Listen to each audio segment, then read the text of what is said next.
2026 বিশ্বকাপ মিশন শুরু করতে যাচ্ছে পর্তুগাল জাতীয় ফুটবল দল।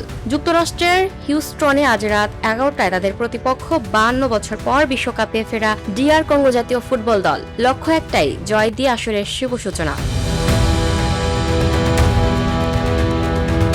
এটি হতে যাচ্ছে ক্রিস্টিয়ানো রোনালদোর ক্যারিয়ারের শেষ বিশ্বকাপ। ইউরো শিরোপা জিতলেও বিশ্বকাপ এখনো অধরা রয়ে গেছে পর্তুগিজ মহাতারকার। তাই নিজের বর্ণাঢ্য ক্যারিয়ারে পূর্ণতা আনতে এবার বিশ্বকাপ ট্রফির দিকেই তাকিয়ে আছেন তিনি। পর্তুগাল শিবিরে বাড়তি আবেগের কারণ বিশ্বকাপ শেষে দায়িত্ব ছাড়বেন প্রধান কোচ রবার্তো মার্টিনেজ। তাই প্রিয় কোচকে শিরোপা উপহার দিতে ম্যাচ বাই ম্যাচ জয়ের লক্ষ্য নিয়ে মাঠে নামবে দলটি।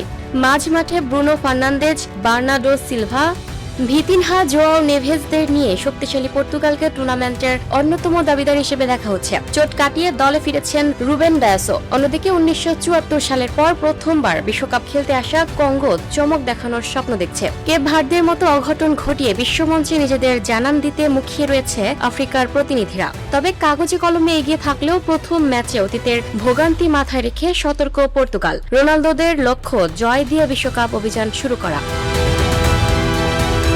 Lucky Akter, up to date news, Dhaka.